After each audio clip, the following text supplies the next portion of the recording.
Well, Marta, thank you very much for that very warm and very flattering introduction. You know, it's actually very interesting if you listen very carefully to Marta's introduction. You will notice that, and you might even ask yourself, you know, why did I write a book about Ayn Rand? Because after all, I'm not a philosophy professor, and nor am I an economist. And of course, these are the areas in which Ayn Rand was best known. She was a philosopher. I mean, I know there are some people who say that she wasn't, but she was a philosopher.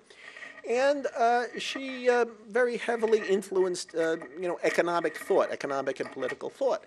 My background is in writing about Wall Street, and in particular, the underside of Wall Street. And what got me interested in Rand was right around the time of the 2008 financial crisis. You know, I was writing an article on Alan Green. Actually, it wasn't on Alan Greenspan. It was on Timothy Geithner, who was head of the New York Fed. And one of Timothy Geithner's major influences was Alan Greenspan. Alan Greenspan was one of his mentors and one of his closest associates. And in the course of my research for that article, I found a photograph of Greenspan being sworn in as head of the Council of Economic Advisors in 1974. And standing right there, this was in the Oval Office, and standing right there was Ayn Rand, you know, and it really fascinated me because, you know, I mean, Ayn Rand, I never really thought that Ayn Rand was, you know, quite that central to our political belief system. But as I began to, you know, carry out research, I began to realize how important Rand was and how important Rand is in a number of areas. And in the area that interested me the most around 2008, I started to look into the financial crisis. In particular, I was trying to look into, you know, sort of the whys of the financial crisis. You know, why did the people who were sort of the actors, the main actors in the financial crisis, why did they behave as they did? You know, I'd always written, as Marta pointed out, I've written 2 books about Wall Street. One was about the mafia on Wall Street, and the other was about, called Wall Street versus America. It was about greed on Wall Street. And that's always been something that I've looked at. I've been reporting on this for a good 20 years for Business Week, and most recently also for Portfolio.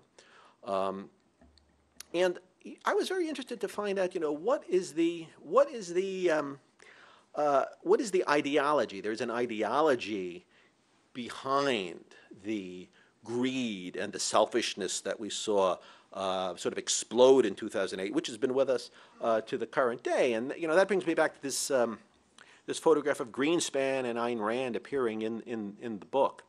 I think what I'd like to do is maybe read from perhaps the introduction to the book, in which I get into a little bit, you know, why how I got involved in Rand and you know, in particular the Greenspan connection, which I also deal with in the book.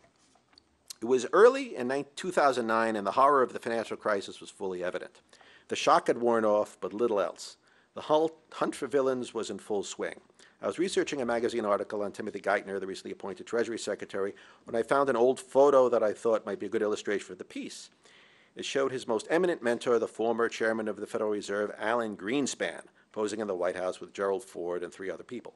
The photo was taken in September 1974 when Greenspan had just been sworn in to his first major government post, chairman of the Council of Economic Advisors. Standing next to Greenspan was a woman of about 70. I had seen her on a book jacket, younger but no less imperious, and always with a short page boy haircut. In her televised appearances, she spoke with a Russian accent and was always precise, forming her words carefully as if she had written them down beforehand. Ayn Rand was a figure from yesterday. I never had any reason to write about her. In my many years as a reporter covering Wall Street, mostly its underside, she was always on someone else's beat.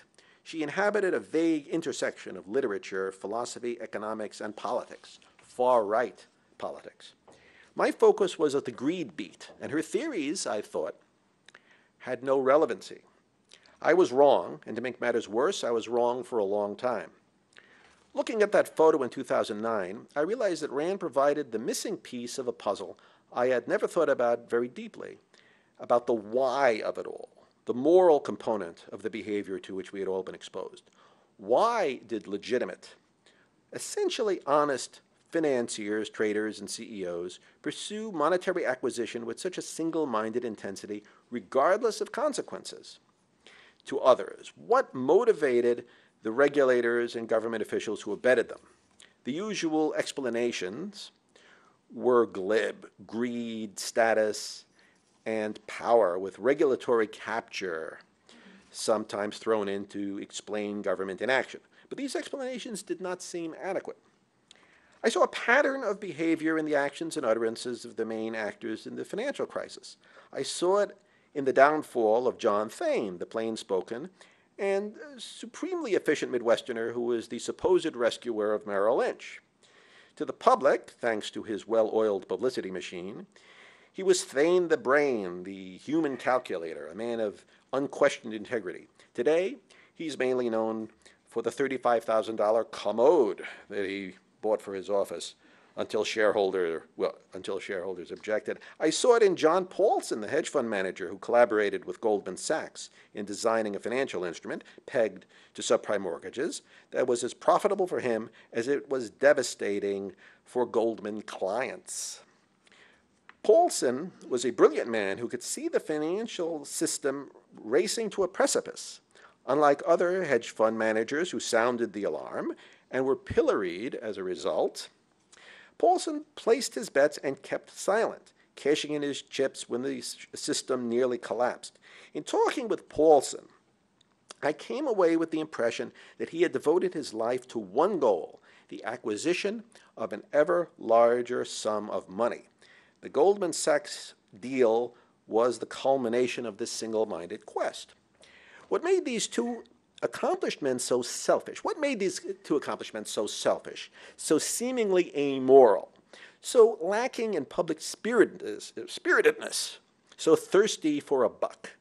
These two men, and many others, personified a philosophy. Whether it was explicitly adopted or implicit is not important. What mattered was that they lived it. This underlying unspoken philosophy was reflected in the belief, continually promulgated by Greenspan at the Fed, that the markets were supreme, a kind of fifth estate. It was an attitude toward life that pervaded the financial system and was accepted, sometimes with considerable enthusiasm, by regulators in Congress, in all administrations, and a sizable portion of the media. At first, I developed a theory that this was a hodgepodge of beliefs, which I called market supremacy. But it was brought home to me by the Greenspan photograph from 1974 that this philosophy of greed had a philosopher. Ayn Rand had been there all along, and I never noticed. This book is my attempt to correct that oversight. My purpose in writing this book was not to tell the story of Rand's life or to recount again the much-told tale of the financial crisis. That has been skillfully depicted in numerous fine histories in the final report of the Financial Crisis Inquiry Commission. Rand's story was thoroughly explored in two biographies. It's all history now. Yet the failure of deregulation and untrammeled capitalism doesn't seem to matter anymore. What followed the financial crisis was not reform, but retrenchment, rebuttal, denial. Led by Jamie Dimon, the outspoken chief executive of J.P. Morgan Chase, Wall Street struck back against the very idea of reining in its compensation and any curbs on its ability to freely transact business regardless of societal risk.